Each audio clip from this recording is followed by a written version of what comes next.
Good evening friends, எல்லோரும் எப்படி இருக்கீங்க? நல்லா இருக்கீங்களா? அதாவது குடும்பம்னாவே பிரச்சனை இருக்க தாங்க செய்யும். சின்ன சின்ன பிரச்சனையை கூட ஒரு சிலர் பெருசு பண்ணிடுவாங்க. அந்த சின்ன பிரச்சனையை எப்படி நம்ம ஹேண்டில் பண்ணால் அந்த பிரச்சனையே காணாமல் போயிடுவோம். அந்த பிரச்சனை வந்தாலும் அது குடும்பத்தில் எதுவும் பாதிப்பை ஏற்படுத்தாமல் இருக்கணும். அதுக்கு என்ன பண்ணணும் அப்படிங்கிறத பற்றி தான் இந்த வீடியோவில் சொல்லியிருக்கேன். அதனால் ஸ்கிப் பண்ணாமல் ஃபுல்லாக பாருங்கள், ஓகேங்களா? அடுத்து என்ன அப்படின்னா, இப்போ ஹஸ்பண்ட் ஒய்ஃப்குள்ளே 2 பேர் இருக்காங்க. ஏதோ ஒரு சின்ன விஷயத்துக்காக பிரச்சனை வருதுன்னு வச்சுக்கோங்களேன். அந்த பிரச்சனைக்காக இப்போ ஹஸ்பண்ட் இருக்காங்க, ஒய்ஃப் இருக்காங்க, 2 பேர் பிரச்சனை வருதுன்னா இப்போ ஹஸ்பண்ட் கோவமாக இருக்காங்கன்னு வச்சுக்கோங்க. ஒய்ஃப் என்ன பண்ணணும்னா கொஞ்சம் பொறுமையாக விலகி போயிடணும், சரிங்களா? அடுத்து அந்த கோவம் நீடிக்காமல் இருக்கணும் அப்படின்னா ஹஸ்பண்டுக்கிட்ட நம்ம தான் போய் பேசணும். ஏதாவது இந்தாங்க காஃபி, இந்தாங்க டீ, இந்தாங்க சாப்பிடுங்க, இந்தாங்க ட்ரெஸ் மாற்றுங்க, இந்தாங்க குடிங்க, ஏதாவது ஒன்று சொல்லி நம்ம தான் போய் அவங்கக்கிட்ட பேசணும், சரிங்களா? அவங்க ஒதுங்கி போனாலும் நம்ம விட்டு கொடுக்கக்கூடாது. ஏன்னா அவங்களுக்கு நம்ம எப்படிப்பட்டவங்க, நம்ம அவங்க மேலே எப்படி அன்பாக இருக்கும், பாசம் இருக்குது அப்படிங்கிறத காட்டணும்னா நீங்கள் இப்படி பண்ணணும். நீங்களும் கோவிச்சுட்டு போனீங்கன்னா அந்த சின்ன விரிசல் பெருசாகிடும், சரிங்களா? அதனால் என்ன பண்ணணும், ஒரு பிரச்சனை நடக்குதுன்னா நீங்கள் போய் கொஞ்சமாக பேசுங்க. இல்லை ஒய்ஃப் ரொம்ப கோபமாக இருக்காங்க அப்படின்னு நினச்சிங்கன்னா ஹஸ்பண்ட் போய் பேசுங்க.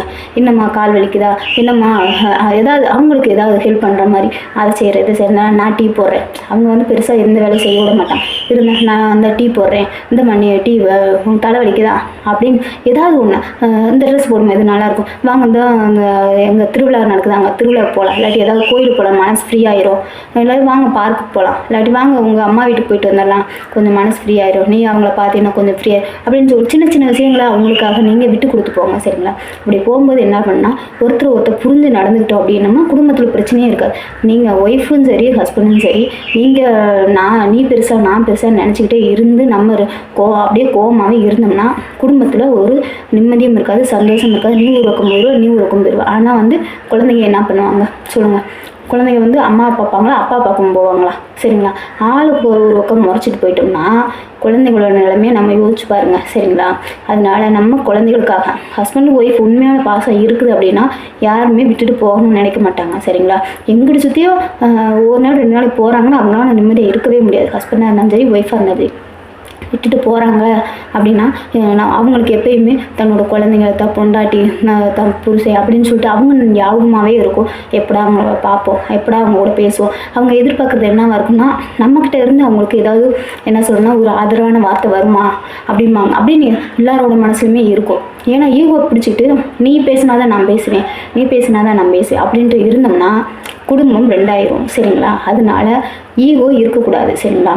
நீ பேசலைனாலும் நான் பேசுவேன், நான் விட்டு கொடுத்து போனாலும் நான் குறைஞ்சி போயிட மாட்டேன். என் குடும்பம் நல்லா இருக்கும்ல, என் குடும்பம் ஒற்றுமையாக இருக்கும்ல, என் குடும்பத்துக்குள்ளே எந்த பிரச்சனையும் வராமல் இருக்கும்ல. அதனால் நான் விட்டு கொடுத்து போகிறேன், நானாக போய் பேசுகிறேன். நீங்கள் பேசினேன்னாங்க பேசாட்டே நான் பேச அப்படின்னு சொல்லிட்டு நீங்கள் போய் பேசுங்க. அதாவது ஹஸ்பண்டாக இருந்தாலும் சரி, ஒய்ஃபாக இருந்தாலும் சரி, இறங்கி போங்க, சரிங்களா?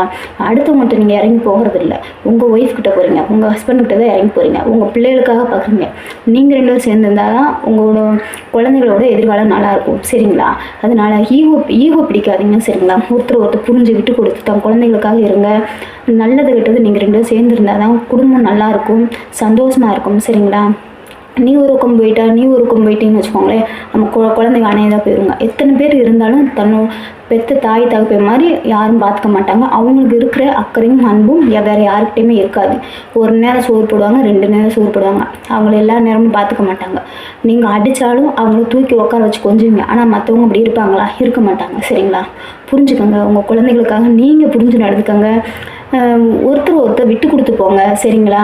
கோபம் சண்டை வராமலாம் இருக்காது. இல்லை ஏதாவது ஒரு நீங்கள் என்ன தப்பு பண்ணியிருக்கீங்க, யோசிங்க. நீங்கள் தப்பு பண்ணியிருந்தீங்கன்னா உடனே சாரி கேளுங்க. அதனால் நம்ம குறைஞ்சி போயிட மாட்டோம். தப்பு பண்ணலைனாலும் பரவாயில்ல, அவங்க கோபமாக இருக்காங்க, விடாப்படியாக இருக்காங்க, அடமெண்ட்டாக இருக்காங்க அப்படின்னா நீங்கள் போய் பேசுங்க. அதனால் ஒன்றும் குறைஞ்சி போகிறதில்ல உங்கள் ஒய்ஃபும் உங்கள் ஹஸ்பண்டும், சரிங்களா? அதனால் ஒருத்தர் புரிஞ்சு விட்டு கொடுத்து சந்தோஷமாக இருங்க, சரிங்களா? உங்கள் குழந்தைகளுக்காக, உங்களோட குழந்தைங்களோட எதிர்காலத்துக்காக நீங்கள் புரிஞ்சு நடந்துக்கோங்க. அன்பாக பேசுங்க, சரிங்களா? நீங்கள் பேசுனீங்கன்னா கண்டிப்பாக அவங்க விலகி போகவே மாட்டாங்க. இப்போ நம்ம போய் பேசுகிறோம் அப்படின்னோம்னா அவங்க ஒரு தடவை 2 தடவை போய் போவாங்க. ஆனால் அவங்களுக்குள்ள எப்போ பேசுவாங்க நம்ம பேசுவோம் அப்படிங்கிற ஒரு ஏக்கம் இருக்கும். எல்லார் மனசுலையும் இருக்கும். உண்மையான பாசம் இருக்கவங்க எல்லாருக்குமே அந்த ஏக்கம் இருக்கும். அதனால என்ன பண்ணுறீங்க, சண்டையே வந்தாலும் நீங்கள் போய் பேசுங்க சரிங்களா. பேசுனீங்கன்னா கண்டிப்பாக ஒரு தடவை இல்லாட்டி கொஞ்சம் கொஞ்சமாக தான் இறங்குவாங்க. உடனே டக்குன்னு அவங்களுக்கு ஒரு பிடிவாதம் இருக்கும்ல, அவள் அப்படி பேசினா அவன் அப்படி பேசினா நான் பேச முடியாது அப்படின்னு சொல்லிட்டு, அதனால கொஞ்சம் கொஞ்சமாக தான் இறங்கி வருவாங்க. ஆனால் அந்த பிரச்சனை சால்வ் ஆயிரும் சரிங்களா. அதனால் நீங்கள் விட்டு கொடுத்து போங்க, உங்களை புரிஞ்சு நடந்துங்க, அவங்கள நீங்கள் புரிஞ்சு நடத்துங்க, நீங்கள் அவங்களும் உங்களை புரிஞ்சு நடந்துக்குவாங்க சரிங்களா. அதனால ஒரு சில விஷயங்களில் விட்டு கொடுத்து போகிறத ரொம்ப ரொம்ப நல்லது. குழந்தைகளோட எதிர்காலத்துக்காகவும் நம்ம குடும்பத்துக்காகவும். நம்மளுக்கு என்ன அப்படின்னா, இப்போ இவங்களை விட்டுட்டு இன்னொரு கல்யாணம் பண்ணிக்கிட்டு போயிடுறாங்கன்னு வச்சுக்கோங்களேன், அந்த வாழ்க்கை நல்லாவே இருக்காதுங்க, சத்தியமாக சொல்கிறேன். ஏன்னா அவங்க கூட இப்போ புதுசாக ஜாயின் பண்ணுறாங்க, அவங்களுக்கு என்ன தோணுன்னா, அவங்க கூட இப்படி தான் நீங்கள் பேசினாலும் சரி, போய் தொடுறதோ என்ன பண்ணினாலுமே அவங்க கூட இப்படி தான் இருந்திருப்பாங்களோ, அவங்க கூட இப்படி தான் பேசிப்பாங்க, அந்த ஒரு எண்ணம் அவங்களுக்குள்ள இருந்துகிட்டே இருக்கும். அதனால் அவங்க உங்ககிட்ட சந்தோஷமாக இருக்க மாட்டாங்க. அதனால் தேவையில்லாத பிரச்சனைகள் வந்துக்கிட்டு தான் இருக்கும் சரிங்களா. ஃபஸ்ட்டு வாழ்க்கை எப்பயுமே தொலைச்சிடாதீங்க. அந்த வாழ்க்கை தான் உங்களோட மரியாதைக்கு முக்கியமாக. நீங்கள் தலை நிமிர்ந்து நடக்கணும் அப்படின்னா, உங்கள் பிள்ளைங்க தலை நிமிர்ந்து நடக்கணும், இந்த சமுதாயத்தில் நல்லா ஒழுக்கமாக இருக்கணும், தலை நிமிர்ந்து நிற்கணும் அப்படின்னு நினச்சிங்கன்னா, உங்களோட ஃபஸ்ட்டு வாழ்க்கையை எந்த ஒரு சூழ்நிலையும் இழந்துடாதீங்க சரிங்களா. எந்த ஒரு சூழ்நிலை வந்தாலுமே அதை இழந்துடாதீங்க. ஹஸ்பண்டாக இருந்தாலும் சரி, ஒய்ஃபாக இருந்தாலும் சரி, உங்கள் ஃபஸ்ட்டு வாழ்க்கை கிடைக்குது பார்த்தீங்களா, அது 1000 பிரச்சனைகள் வரட்டும், என்ன வேணாலும் நடக்கட்டும், நீங்கள் ஒழுக்கமாக இருங்க, உங்கள் பிள்ளைகளுக்காக ஒழுக்கமாக இருங்க. அதாவது ஹஸ்பண்டோ ஒய்ஃபோ தப்பு பண்ணுறாங்கன்னா நீங்கள் கூட இருந்து திருத்த பாருங்கள் சரிங்களா. தப்பு பண்ணுறாங்க அப்படின்னு சொல்லிட்டு வெட்டிட்டு போனீங்கன்னா உங்கள் வாழ்க்கையும் நல்லா இருக்காது, அவங்க வாழ்க்கையும் நல்லா இருக்காது, குழந்தைங்களோட வாழ்க்கையும் போயிடும், வீணாக போயிடும். அதனால் அவங்க தப்பு பண்ணுறாங்க, ஹஸ்பண்ட் தப்பு பண்ணுறாங்கன்னா ஒய்ஃப் கண்டிஷன் பண்ணுங்கள், இப்படி பண்ணாதீங்க, இதனால் தேவையில்லாத பிரச்சனை வரும்னு சொல்லுங்கள். அதேமாதிரி ஒய்ஃப் தப்பு பண்ணுறாங்க அப்படின்னா ஹஸ்பண்ட் அவங்கள்ட்ட அட்வைஸ் பண்ணுங்கள். கோவமாக ரோட்டில் 10 பேர் முன்னாடி நீங்கள் அடிக்கிறது பேசுறது, அதனாலலாம் குடும்பம் தான் பிரியும் சரிங்களா. ஃப்ரீயாக அதாவது அன்பாக பேசுங்க, எடுத்து சொல்லுங்கள், தப்பை உணர வைங்க. இப்படி பண்ணாதம்மா, இப்படி பண்ணுன்னு சொல்லி தப்பை உணர வைங்க. ரோட்டில் சண்டை போட்டோம்னா அது வீட்டு பிரச்சனை வெளியே தெருவுக்கு வந்துச்சுன்னா அது நல்லாவே இருக்காது சரிங்களா. சண்டைனா வீட்டுக்குள்ளே தான் இருக்கணும், வெளியில் போனால் அடுத்தவங்களுக்கு சண்டை தெரியக்கூடாது. உங்களோட வீட்டு பிரச்சனை வெளியில் தெரியக்கூடாது. நீங்கள் அடிச்சுட்டு உருண்டுட்டு வீட்டுக்குள்ளே கிடங்க, ஒன்றும் பிரச்சனையே இல்லை. ஏன்னா அடுத்து நீங்கள் பேசிட்டீங்கனாலும் ஒன்றும் இல்லை, நம்ம எப்பயும் போல இருந்து போயிடலாம். ஆனால் வெளியில் போய் சண்டை போட்டு நீங்கள் சமாதானமாக போனாலும் அவங்க ஒரு மாதிரி பேசுவாங்க சரிங்களா. ஆனால் வெளியில் நம்ம சண்டை தெரிஞ்சிச்சுன்னா நம்மக்கிட்ட ஒன்று சொல்லுவாங்க, அவங்கக்கிட்ட ஒன்று சொல்லுவாங்க. அப்போ 2 பேர்த்திட்டே ஏதாவது ஒன்று சொல்லி பிரச்சனையை பெருசாக்கிடுவாங்க. அதனால் உங்கள் குடும்ப பிரச்சனை வீட்டுக்குள்ளேயே வச்சுக்கோங்க.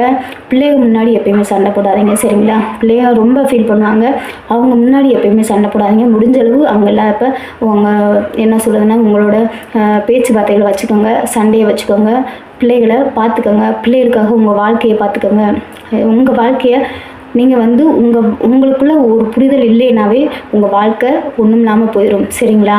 உங்கள் வாழ்க்கை மட்டும் இல்லை, குழந்தைங்களோட வாழ்க்கையுமே ஒன்றும் இல்லாமல் போயிடும். அதனால் ஒருத்தர் புரிஞ்சு விட்டு கொடுத்து சந்தோஷமாக இருங்க கண்டிப்பாக. அதாவது பிரச்சனைகளை திடீர்னு பேசாதீங்க சரிங்களா. தப்பு பண்ணுறாங்கன்னு தெரியுது அப்படின்னா நீங்கள் அதை கண்டிஷன் பண்ணுங்கள். அதை கண்டிஷன் பண்ணுறது அடாபடியாக கண்டிஷன் பண்ணாதீங்க, பொறுமையாக ஹேண்டில் பண்ணுங்கள். எந்த ஒரு விஷயத்தையுமே நம்மளால் சரி பண்ண முடியாது எதுவுமே இல்லை சரிங்களா. பொறுமையாக சொல்லுங்கள். தப்பு பண்ணுறாங்க அப்படின்னா அதை எடுத்து சொல்லுங்கள், இப்படி பண்ணாதமா, இது தப்பு, இது நம்ம குடும்பத்துக்கு ஆகாது, நம்ம பிள்ளைகளுக்கு ஆகாது சரிங்களா. இப்படி பண்ணுமா, இதை விட்டுருமா, இந்த மாதிரி பண்ணாத, அந்த மாதிரி பண்ணாதீங்க, இதெல்லாம் தப்பு அப்படின்னு சொல்லிட்டு என்ன தப்பு பண்ணாலுமே அவங்களை திருத்த பாருங்கள். முடிஞ்ச அளவு திருத்த பாருங்கள். முடியாத பட்சத்துக்கு அவங்க இப்படிதான் அப்படின்னு சொல்லிட்டு போயிட்டாங்க, அவங்களோட கேரக்டர் சரியில்லை அப்படின்னு நினச்சிங்கன்னா விட்டுருங்க, அவங்கள போய் தொங்காதீங்க சரிங்களா. முடிஞ்ச அளவு உங்கள் குடும்பத்தில் ஹஸ்பண்ட் ஒய்ஃப்குள்ளே பிரச்சனை வந்துச்சுன்னா அதை பெருசு பண்ணாமல் ஒருத்தர் விட்டு கொடுத்து புரிஞ்சு நடந்துக்கோங்க சரிங்களா. இந்த வீடியோ உங்களுக்கு பிடிச்சிருக்குன்னு நினைக்கிறேன். பிடிச்சிருந்தா லைக் பண்ணுங்கள், ஷேர் பண்ணுங்கள், கமெண்ட் பண்ணுங்கள். சப்ஸ்கிரைப் பண்ணாமல் சப்ஸ்கிரைப் பண்ணுங்கள். வாரத்தில் 3 வீடியோஸ் போட்டுட்டுருக்கு. ஞாயிற்றுக்கிழமை, புதன்கிழமை, வெள்ளிக்கிழமை ஈவினிங் டயத்தில் தான். டெய்லியும் ஷார்ட்ஸ் போட்டுருக்கு, அது ஈவினிங் டயத்தில் தான். ஒரு நாள் விட்டு ஒரு நாள் மதியத்தில் லைவ் போட்டுருக்கேன் 1 o'clock மேலே, அதையும் பாருங்கள் ஓகேங்களா. Thank you friends.